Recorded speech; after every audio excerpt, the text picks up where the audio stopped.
minutos de que termine este día, ¿verdad? Buenos días a todos, bienvenidos. Le doy las gracias primeramente a Dios por permitirme estar en este momento compartiendo la palabra con ustedes. Y al pastor José Luis Altamirano también por la confianza depositada en mí.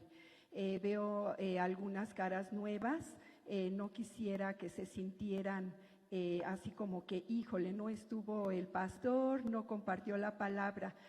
No vean a la persona, el mensaje que trae Dios es el que importa en este momento. Así que preparemos nuestro corazón, preparemos en este momento nuestro espíritu también, ¿verdad? Para escuchar la palabra de Dios. Entonces yo quisiera que en este sentido cerremos nuestros ojos y elevemos una oración. Señor, en esta tarde, Señor, estamos aquí, Señor, en tu presencia, Señor. Qué bueno es estar en tu presencia, Señor. Gracias porque hasta aquí tú nos has permitido estar, Señor. Yo te doy gracias por todos y cada uno de los que estamos aquí en este momento congregados, Señor. Te doy gracias por sus familias representadas por ellos, Señor. Que tú los bendigas donde quiera que se encuentren, Señor. Te doy gracias, Señor. Y te pido, Señor, que este mensaje, Señor, llegue, Señor, penetre en nuestro corazón, Señor. Prepara nuestra mente, prepara nuestro espíritu, Señor. Abre nuestros oídos espiritualmente para escuchar este mensaje, mi Señor. Gracias te doy, Señor, en el nombre precioso de nuestro Señor Jesucristo. Amén, Señor Jesús. Amén. Qué nervios, la verdad, como dijo Pablo, ¿verdad? En Corintios, cuando se refirió a los corintios, con temor y con temblor. En verdad sí me siento así.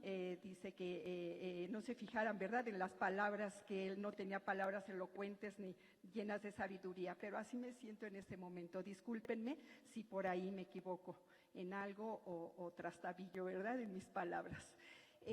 Pues yo quisiera, como introducción a este mensaje, decirles que en como estamos viviendo en la actualidad, vemos que hay infinidad de religiones, hay también muchas filosofías, hay muchas ideas, ideologías, ¿verdad?, muchas cosas que pretenden presentar o explicar a Dios y muchas de ellas también desplazarlo, ¿sí? Pero nosotros, todos los que somos creyentes, los que creemos en Cristo, debemos reconocer que su presencia es vital para nuestra vida. Yo comentaba en la mañana y yo quería ver a Cristian antes para decirle que entonaran este canto y no pude hacerlo, pero Dios no se equivoca y esa era la que yo quería, la de estar en tu presencia.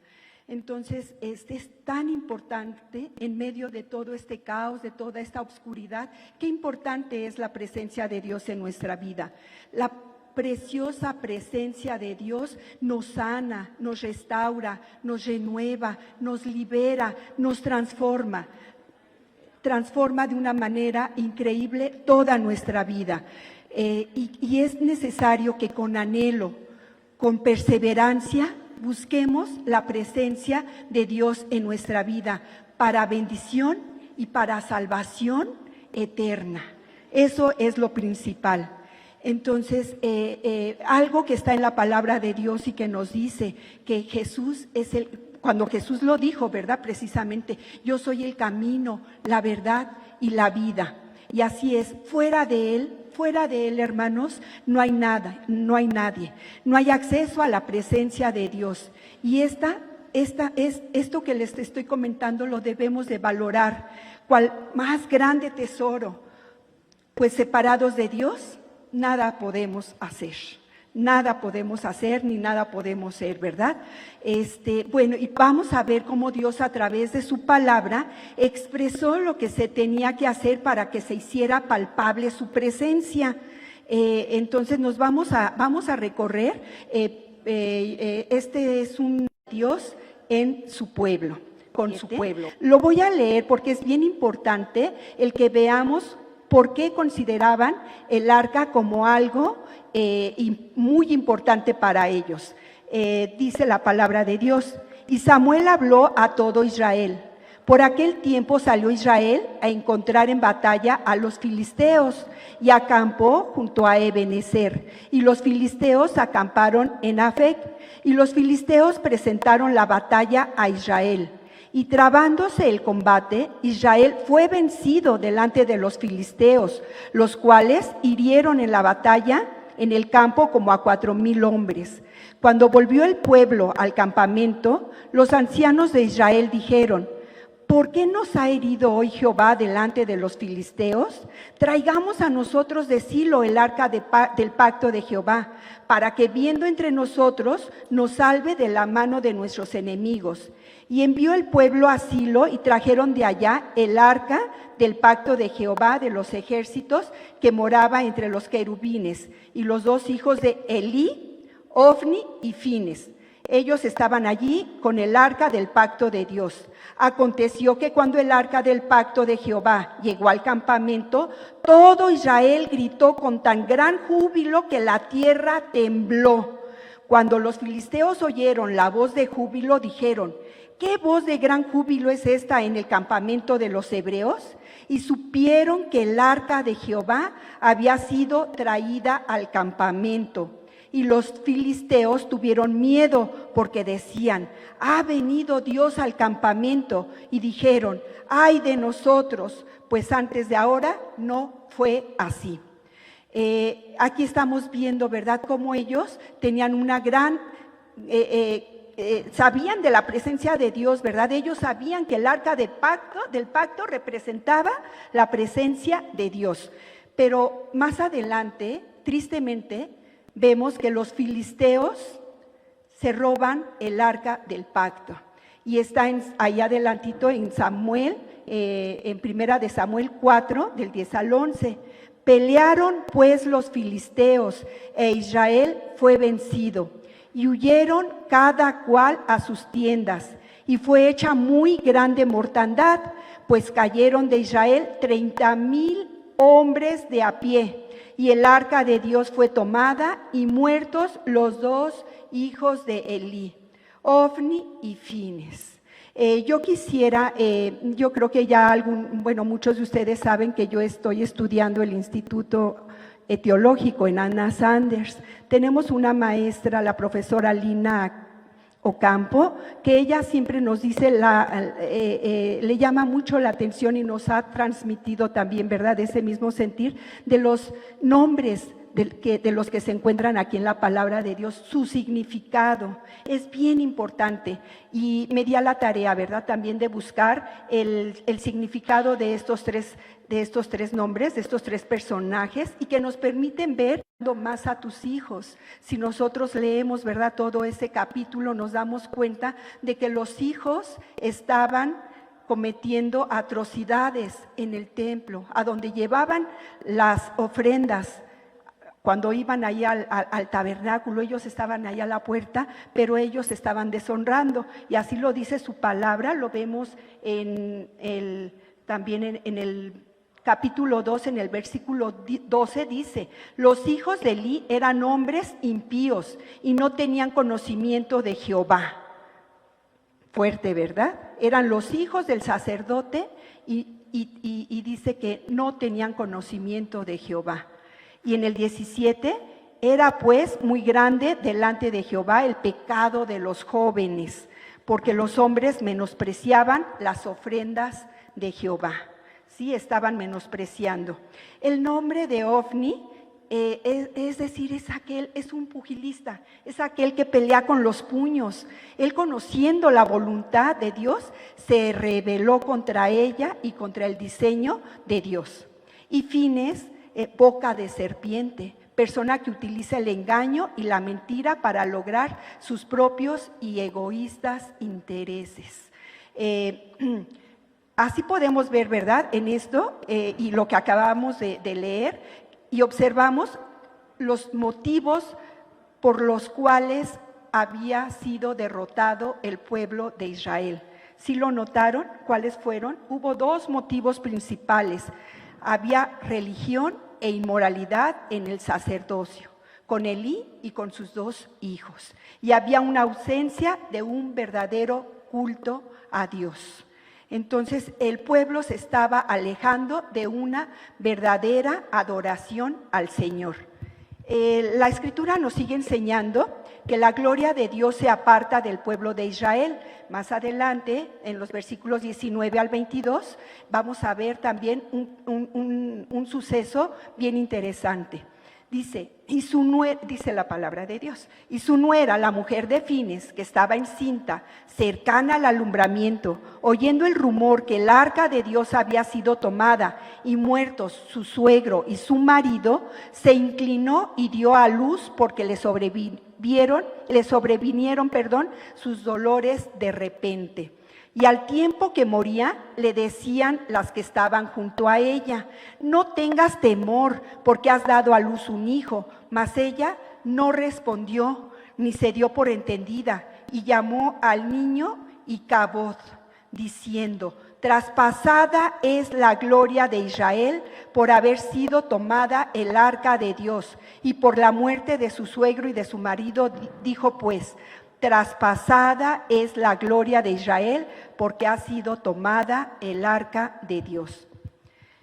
Aquí también el nombre de Icabod quiere decir precisamente, no lo hacían sinceramente, no tenían un corazón sincero.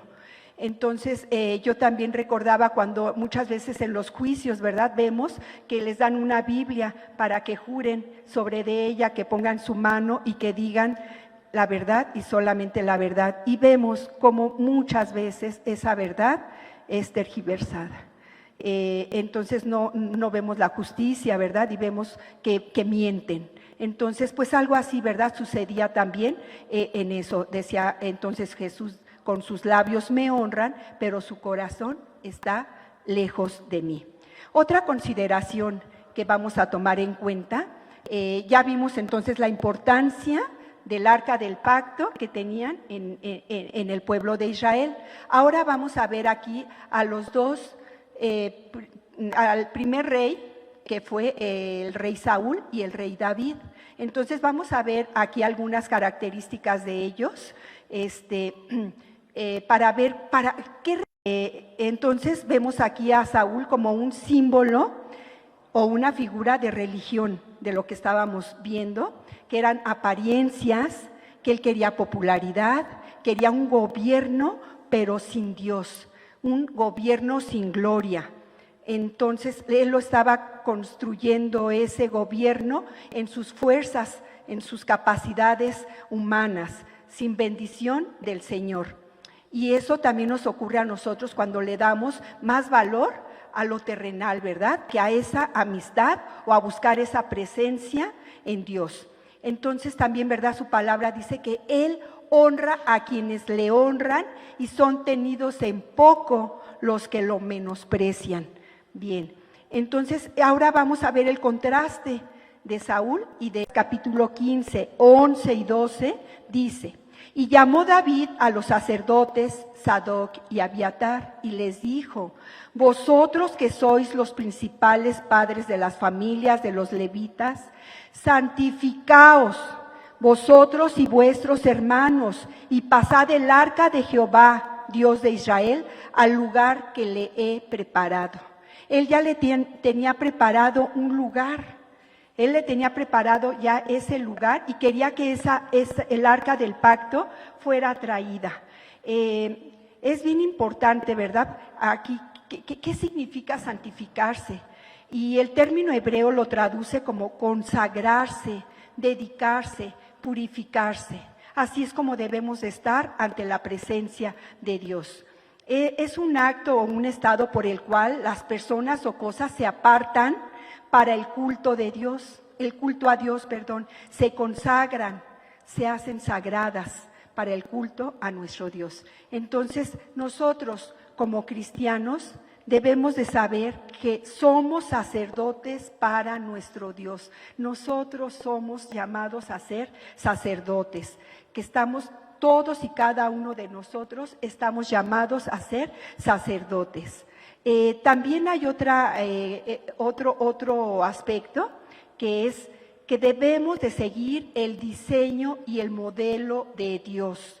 La palabra también nos enseña en el primer libro de Crónicas, hay un poco más adelantito, capítulo 13 y 15, pues por no haberlo hecho así, vosotros la primera vez, eso está diciendo David cuando porque ya lo habían hecho.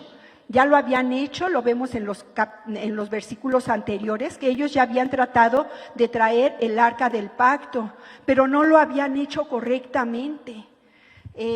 Incluso ahí es donde muere Usa, porque trata, ¿verdad?, de ayudar, porque donde la llevaban el arca del pacto, la llevaban jalando por unos bueyes en una carreta. Entonces Usa trata de levantar y muere en ese mismo momento. Dice que Jehová se enojó grandemente en ese momento. Entonces,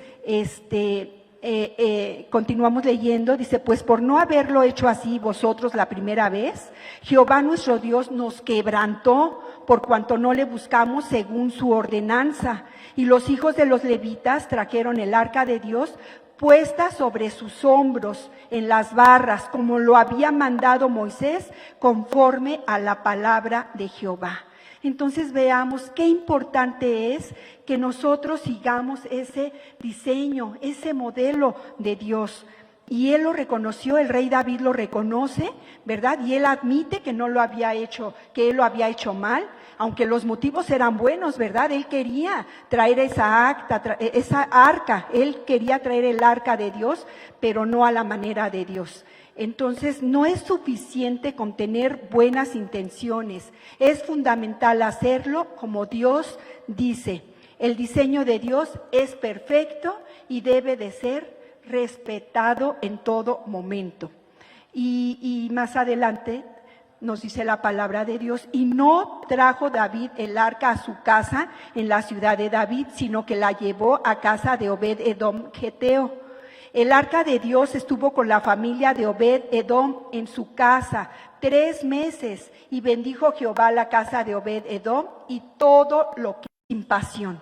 Así como esa pasión que tenía David, es imposible, ¿verdad?, querer estar en la presencia de Dios y no tener esa pasión. El Señor, Dios nuestro Señor, desea, anhela darse a conocer a sus hijos.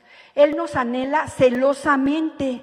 ¿Recuerdan la predicación de la semana pasada de nuestro pastor José Luis Altamirano? Él nos decía precisamente que Dios era un Dios celoso, pero que precisamente esos celos se externan cuando hay un amor. Él nos ama, pero también hay un mandamiento, el cual nos dice que amarás a Dios con todo tu corazón, con todas tus fuerzas, con toda tu alma. Entonces Él también nos está demandando que nosotros le amemos y que estemos en su presencia. Ya para concluir, bueno, yo quisiera, yo a esta enseñanza, a esta palabra, este mensaje que Dios puso en mi corazón, la titulé precisamente La importancia que tiene la presencia de Dios en nuestra vida. Y vamos a ver 5 aspectos bien importantes de por qué es tan importante, ¿verdad?, la presencia de Dios en nuestra vida. La primera, porque a través de la presencia de Dios en nuestra vida seremos fortalecidos. ¿Sí? Ese es el primer punto. La palabra de Dios nos advierte sobre la importancia de evitar y desechar el orgullo, la soberbia, todo eso, ¿verdad? Toda esa clase, hasta nuestra autosuficiencia. Es necesario reconocer nuestra gran necesidad y dependencia en Dios. Él es todopoderoso, Él es bueno y Él desea y quiere ser nuestra ayuda en todo tiempo. Aquí yo quisiera que reflexionemos con una oración preciosa que se encuentra en Habacuc. En Habacuc la encontramos en el capítulo 3, versículo 17 y 18. Y yo creo que todos la hemos escuchado. Aunque la higuera no florezca, ni en las vides haya frutos, aunque falte el producto del olivo, y los labrados no den sus productos, y las ovejas sean quitadas de su redil, con todo yo me alegraré en el Señor, y me gozaré en el Dios de mi salvación. La presencia de Dios, hermanos, cambia nuestra perspectiva en toda situación. Al considerar estas palabras, ¿verdad?, del profeta Habacuc, nos podemos dar cuenta que él estaba profetizando, ¿verdad?, estas palabras, porque iban a venir problemas y estaba todos llenos de incertidumbre. Pero es ahí donde les digo, con la presencia de Dios, Dios va a fortalecer nuestra fe, nuestra confianza en el cuidado y en la bondad de Dios. Entonces, Él no va a permitir. ¿Vamos a tener adversidades? Claro que las vamos a tener. ¿Vamos a atravesar desiertos? Sí, los vamos a atravesar. Y tormentas y todo. Aquí lo importante es cómo y con quién. Entonces, si estamos en la presencia de Dios, van a venir, pero debemos de confiar en que el Señor, favor de ponerlo aquí en la pantalla, el Salmo 23, y que todos lo repitamos a gran voz. Repitámoslo, por favor. Sí, el Salmo 23. El Señor es mi pastor. Todos, fuerte. Nada me faltará. En lugares de delicados pastos días. Sí, amén, amén, ¿verdad? Entonces, Él nos fortalece, hermanos. Él nos fortalece. Gracias, gracias, Señor, por tu bondad y por tu poder. Otro punto, cuando la presencia de Dios está en nuestras vidas, somos transformados, ¿sí? Ya vimos que fuimos fortalecidos y también somos transformados. A través de la palabra de Dios podemos ver al Señor enseñándonos que el principal mandamiento es amar a Dios con toda nuestra mente, con todo nuestro corazón y con todas nuestras fuerzas. Entonces es necesario fortalecer y crecer en nuestro anhelo por la presencia de Dios en nuestra vida. Buscadores que se destacaron en la Biblia. Y cuando nosotros lo estemos buscando precisamente, debemos de experimentar esa transformación que hubo en todos y cada uno de ellos. Todo lo que ellos vivieron en ausencia de y en presencia de. Porque también vemos, ¿verdad?, que hubo caídas de grandes reyes que no tuvieron la presencia de Dios y de aquellos hombres que fueron levantados con el poder de la presencia de Dios. El tercer punto es buscar la presencia de Dios en nuestras vidas, el superando obstáculos. Ese es un tercer punto bien importante. En el libro, en Éxodo 34, 1 y 2, dice que el Señor le dice a Moisés que lleve 2 tablas nuevas de piedra. Ya era un peso, ¿verdad? El subir hasta donde él le había dicho que subiera, pero tenía que llevar esas 2 tablas adicionales. Entonces, fue un esfuerzo para él. ¿Me regalan tantita agua, por favor? ¿Verdad? Ahí en su palabra dice: alízate 2 tablas de piedra como las primeras. Gracias, Angelito. Y las escribiré sobre esas tablas, la palabra que estaban en las tablas primeras que quebraste. Prepárate pues para mañana y sube de mañana al monte de Sinaí y preséntate ante mí sobre la cumbre del Carmelo. Entonces, Moisés debía de superar porque después de haber quebrado esas... permítanme un segundo. Ay, qué difícil es esto, con una mano. Ya.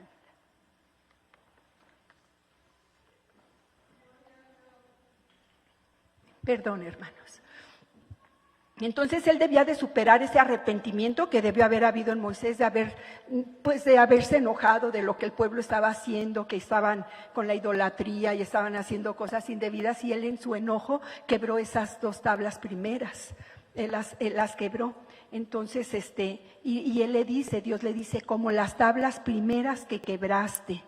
Entonces, ahí Moisés no permitió que ese error del pasado lo detuviera. Ni Dios lo permitió, le dijo, alístate, prepárate, sube y tráeme otras 2 tablas. Entonces, no debemos de permitir que un error del pasado nos determine en el presente. Eso no lo debemos de permitir, porque muchas veces venimos arrastrando errores de nuestro pasado y que se manifiesta, ¿verdad?, en nuestra vida. Entonces no debemos de permitirlo. Debemos de buscar la presencia de Dios. ¿Y qué es lo que va a demandar el buscar la presencia de Dios? Nos va a demandar tiempo, esfuerzo y dedicación. Entonces, ahí en Santiago 2:23 nos dice: Abraham creyó a Dios y le fue contado por justicia y fue llamado amigo de Dios. Y no podemos negar que una verdadera amistad implica tiempo, ¿verdad? Para nosotros tener un amigo, ¿qué necesitamos? Tiempo, conocerlo, platicar, conocer lo más íntimo de esa persona, ¿verdad? Para poder ser amigo de esa persona. Entonces, eso es lo que necesitamos, tiempo. Entonces, valoremos, hermanos, valoremos todo eso, todo el honor, la gloria y el poder de aquel a quien estamos buscando, porque Él es nuestro amigo. Él es nuestro amigo principalmente. Entonces, el buscar su presencia va a ser un privilegio que no va a tener comparación. El punto número 4. Es en la presencia de Dios donde tenemos la revelación de su voluntad, ¿sí? Entonces, debemos ver cómo Moisés tuvo esa comunión íntima con Dios. ¿Y qué demanda? Espacios a solas con Dios. En Éxodo 34:3 dice: y no suba hombre contigo. Él le dio esa indicación a Moisés, que no suba hombre contigo, ni parezca alguno en todo el monte, ni ovejas, ni bueyes pascan delante del monte. Entonces, aquí estamos viendo, ¿verdad?, que es esos momentos que que nosotros debemos buscarlo en esa soledad, lejos de distractores, que esos distractores bien pueden ser externos, pueden ser internos, porque podemos estar, y aquí tal vez ahorita estamos, y no estamos, porque a lo mejor ya estamos pensando en otras cosas, que ya se está tardando mucho, que a qué horas va a terminar, que ya tengo hambre, ¿verdad? Pueden venir esos distractores también internos, pero también nuestro Señor Jesucristo buscó esos lugares, ¿verdad?, en estar a solas en la presencia de Dios para orar. En Mateo 14:23 dice: despedida la multitud, subió al monte a orar aparte, y cuando llegó la noche estaba allí solo. Y más adelante, más atrás, porque es Mateo 6:6, dice: mas tú cuando ores, entra en tu aposento y cerrada la puerta, ora a tu Padre que está en secreto, y tu Padre que ve en lo secreto te recompensará en público. Entonces tenemos que buscar esos momentos a solas con Dios, porque ahí vamos a recibir la revelación. Ahí fue cuando Moisés recibió todas las instrucciones, todo lo que le tenía que decir al pueblo, cómo lo tenía que dirigir, todo lo recibió ahí a solas, estando nada más él con Dios, ¿sí? Ante la presencia de Dios, nuestro corazón va a aceptar y a recibir el tribus, o sea, cosas tan pequeñas para nosotros, ¿verdad? Bueno, pero que dio instrucciones precisas de cómo debían de marchar, de cuál tribu debía de partir primero, cuál debía de seguir después, cómo tenía, los mínimos detalles, Dios los dio. Entonces, en el camino nosotros podemos encontrarnos con obstáculos que nos pueden llevar a la queja y alejarnos de la presencia de Dios. Entonces, no lo permitamos, mantengámonos en el camino con ese propósito para saber cuál es la voluntad de Dios, como dijo nuestra pastora Almita, la cual es siempre buena, agradable y perfecta. Esa es la voluntad de Dios. En la presencia de Dios, y es el último punto, hermanos, van a decir, ¿verdad? El último punto es la recompensa que vamos a encontrar al buscar la presencia de Dios. Y en Éxodo 34:5 dice: y Jehová descendió en la nube y estuvo allí con él, proclamando el nombre de Jehová. Entonces, aquí muchos pueden decir: Dios es omnipresente. y claro, ¿verdad?, que es omnipresente. Él está en todo lugar y también ha prometido estar con todos y cada uno de nosotros hasta el fin. Sin embargo, debemos de reconocer que hay tiempos o momentos especiales de visitación y ministración por parte de Dios. Hay momentos, hay lugares donde la presencia de Dios se manifiesta de una manera especial. Porque dice, ¿verdad?, su palabra, Jehová descendió en la nube y estuvo allí con él. La presencia de Dios estuvo con Moisés allí. Dios es santo, Dios es perfecto, Dios es todopoderoso, Dios es glorioso. Estuvo allí con Moisés. ¿Quién era Moisés? Era una persona, era un ser humano como tú, como yo, con debilidades, con defectos, con fallas. Así, él era. Pero debemos de buscar a Dios porque Dios vino primeramente a él.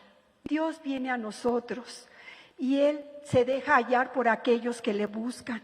Lo decía nuestra hermana Silvia. Vamos a encontrar ese momento preciso. Yo quisiera en este momento que ustedes prepararan su corazón para estar en la presencia de Dios. Yo veía y cuando llegué, dije no, el mensaje que les traigo yo, como les dije en un principio, quería decirle a Cris que pusieran este canto, que entonaran este canto, y vean cómo, y luego leo también en la pantalla donde también decía que en la presencia de Dios hay plenitud de vida, ¿verdad? Entonces, así es como nosotros debemos de tener preparado nuestro corazón en todo momento. Yo quisiera también decir a los que nos están viendo, si en este momento, por casualidad, ¿verdad?, a lo mejor estabas en el Facebook, estabas en otras páginas o algo, y estás en este momento, no es una coincidencia, estás aquí por algo estás aquí. Yo quisiera, si tú que me estás escuchando no has recibido el mensaje de salvación, lo recibas en este momento, que donde tú estás te postres y le digas con un corazón sincero, con un corazón arrepentido: Señor, te acepto como mi Dios y como mi Salvador. Reconozco que he pecado. Reconozco, Señor, que tú moriste por mí, Señor, que tú entregaste hasta la última gota de tu sangre por mí, por mis pecados, Señor. Y que también sé que tú resucitaste al tercer día y que estás sentado, Señor, a la diestra de Dios. Así es, y te reconozco desde este momento como mi Dios y como mi Salvador. Y prometo seguirte y estar en tu presencia todos los días. Así es, hermanos. Yo no sé si tú quieres en este momento postrarte ahí en tu lugar o acercarte aquí al altar, a la presencia de Dios, para que tu hermano pueda sentir en este momento que Dios está aquí con nosotros, que Dios está revelando en este momento a nuestras vidas, que Él desea estar con nosotros todos los días de nuestra vida. Él desea que le reconozcamos como nuestro Dios y como nuestro Salvador, como nuestro Dios todopoderoso. Entonemos este canto, hermanos. Preparemos nuestro corazón, Señor. Así es, Padre Santo, Padre Omnipotente. Que sea tu Espíritu Santo, Señor, en este momento derramándose en todos y cada uno de mis hermanos, Señor. Trayendo, Señor, esa convicción, Señor, de querer buscarte y estar en tu presencia.